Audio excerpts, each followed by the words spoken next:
You're watching Boone TV News, Iowa's #1 high school news show.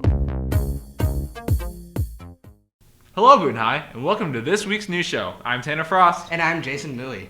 Despite no school on Monday and 2 other shortened school days, we have all the latest buzz at BHS. From news to sports to entertainment, we have you covered. For our first story, we want to give you an inside look at one of our many outstanding seniors, Kaden Sherrard. Boone TV reporter John Norris took some time this past week to find out more about Kaden and his plans for after high school.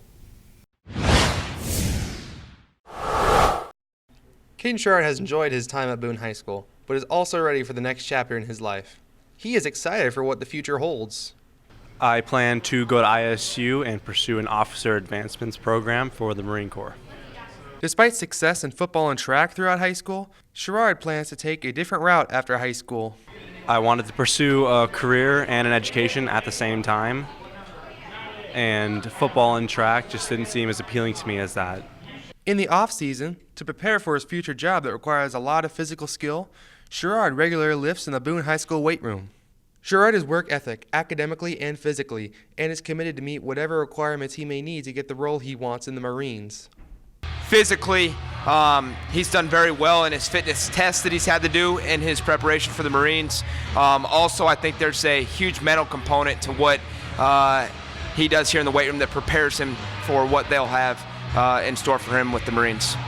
If I get one of the officer advancement programs like I want, I will be a regular student during the years in college, and during the summers I will be going to officer training course and basic training, stuff like that, just different training sessions for me to be an officer right out of college.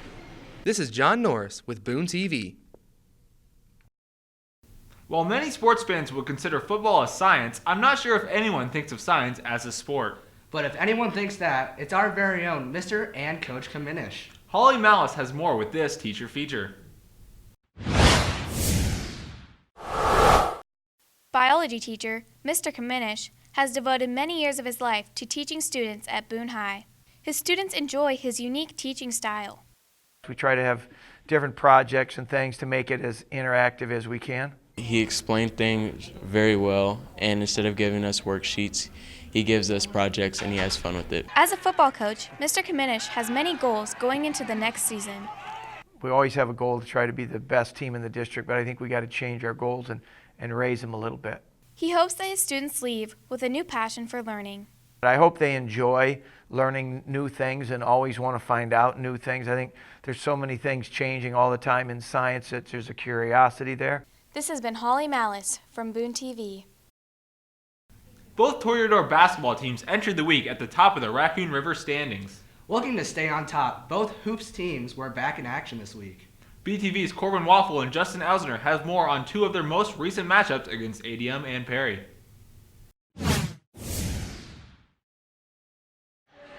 The Boone Toreadors are back on the road as they travel to 8 a.m. to take on the 5-7 Tigers.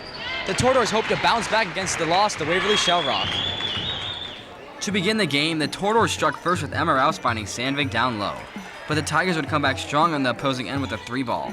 ADM would display stellar defense, only allowing Boone 6 points in the first quarter, their lowest first quarter output of the season.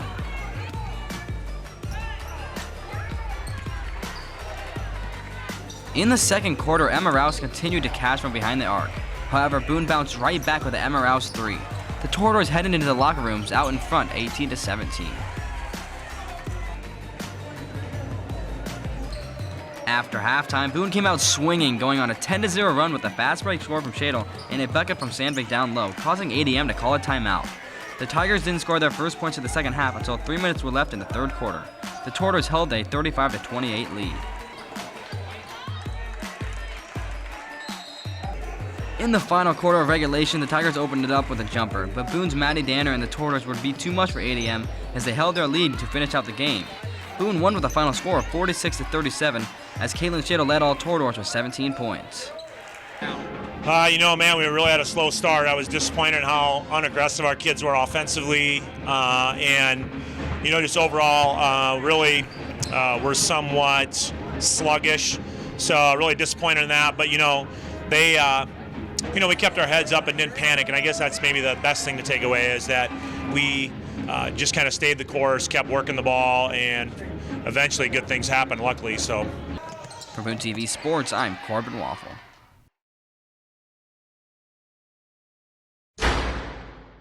After taking control of the conference, the Boone Tortoise looked to continue their winning ways this past Friday night as they took on the ADM Tigers on the road. Here's the highlights. To start the game, Boone's Ethan Lewis had the hot hand by scoring 11 of the first 16 points for the Tortoise. Lewis was a perfect 3 for 3 from behind the arc, but he wasn't the only sharpshooter on the court. ADM's Tajan Ross also had a strong quarter as he went 4 for 4 from the field. ADM went into the second quarter down by 6 points, but that didn't last long as they took over the pace of the game by going on a 12-2 rally. Ross continued to show no mercy for the Tortoise as he finished the half with 20. ADM picked up right where they left off to begin the second half. ADM expanded upon their lead while still holding Boone to just 5 points in the first 4 minutes of the quarter. With 4 minutes left in the quarter, Boone started to heat back up, starting with this catch-and-shoot 3-ball from Schmicky. Despite the late surge from the Tortoise, they still trailed the Tigers by 9 points. In the final quarter, the Tortoise and Tigers traded buckets. With 2 minutes to go, Boone's Ethan Lewis put his team on his back and put pressure on the Tigers. On this play, Lewis pulled up and hit the clutch 3, putting Boone back within 3. In the end, the Tortoise couldn't muster up a comeback, giving the Tigers the win with the final score being 65-70. From Boone TV, I'm Justin Elsner. The boys swimming team was back in action this past Tuesday night as well, hosting senior night. Boone TV's Jason Mui has a report with an assist from cinematographer Holly Malice. On Tuesday, January 17th, the Tortoise hosted the Carroll Tigers for the senior night meet. In the beginning of the meet, the Tortoise got off to a fast start with junior Cole Harper placing first in the 200-yard freestyle and senior Braden Biersner finishing first in the 200-yard individual medley. Following the IM, the Tigers would end up winning the next 3 races. Midway through the meet, Boone honored the senior swimmers by holding a small ceremony acknowledging their past accomplishments in their swimming career.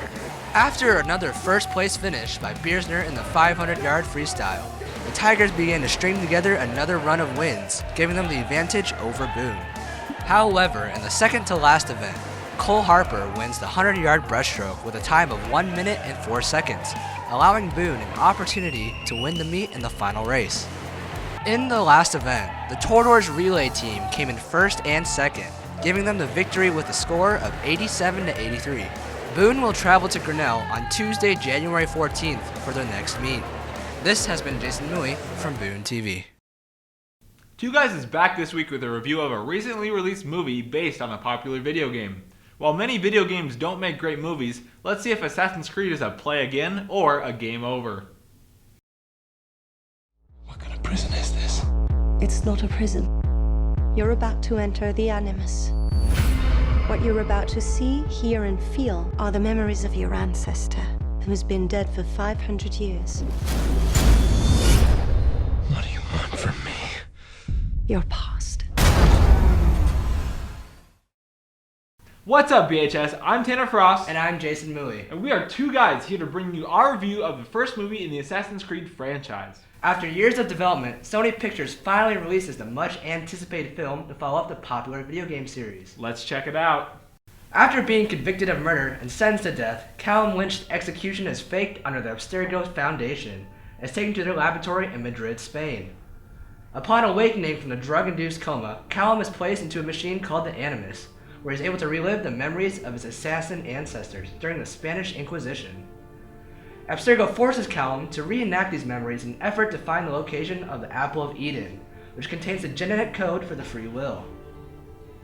The plot of the movie is very reminiscent of the first Assassin's Creed game in the franchise.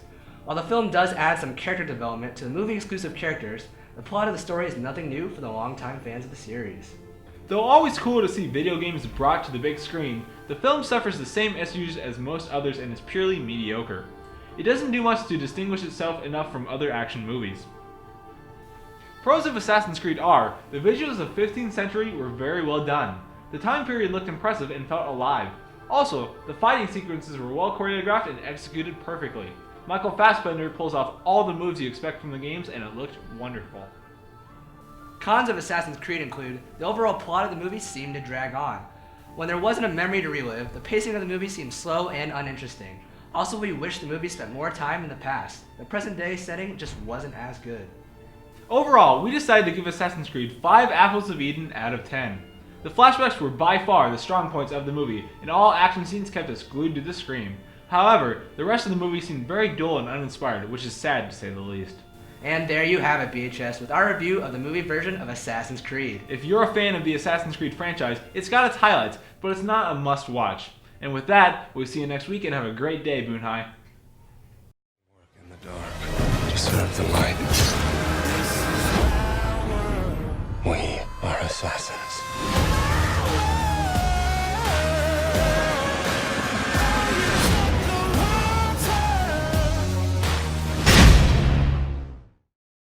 The ladies of N60 have many interests, including keeping track of what is hot and not in Hollywood. Let's see who they think is at the top of their Hollywood game with their segment N60. I'm Anna. I'm Sydney. And this is N60. This week we'll be discussing this season's hottest actor and actress. At the top of our list is Ryan Reynolds. Reynolds had one of his most successful years in 2016 with the premiere of his movie Deadpool. With a total of 13 nominations for this film alone, Reynolds is one actor to watch for this year. And we can't forget about Hollywood sweetheart, Jennifer Lawrence. Lawrence is currently the highest paid actress in the world, with roles in several Academy Award nominated films, including American Hustle, The Silver Linings Playbook, and Joy. With 174 nominations and 84 awards throughout her 11-year-long career, Jennifer can easily be considered one of the best actresses of our time. That's all for this week. Do you agree with our choices? Tweet us with your top actors and actresses. See you next time on N60! Thank you for joining us for this week's news show. We will be back next week with all the latest news, sports, and entertainment. We would love for you to stay connected with Boone TV throughout the week. You can go to BooneTV.com and check out all of the latest. While there, make sure to like us on Facebook, follow us on Twitter, and subscribe to our YouTube channel. And now, make sure that you stay safe, stay cool, and we'll see you next week, Boone High. Question of the week. Question of the week. Hi there. Who are you? I'm you from the year 2038. I'm a refugee from future America. Refugee? Is America not great again like Trump said it was going to be? Well, it was. Then in 2036, President Rivard took office. Now California is a country and hair gel is illegal. Is there anything I could do about this? Well, in 2036, vote for Kramer. And if that doesn't work, move to Canada. What would you ask your future self? How hot is my wife? Why didn't I get a job sooner? What is the winning lottery number for this week? Will this mess up the space-time continuum? What are you gonna do with all your money? Come again, sir. I'm getting back in line. Why do I still work at Fairway? I would ask myself if I have always lived my life the way I wanted to and done the best I could every day, regardless of what others have told me to do. I would ask my future self if people finally started appreciating how I do my hair. Do I have a girlfriend yet? Are you truly happy with yourself? Did you make it through high school without dropping out? What is your life? How's your officiating career going?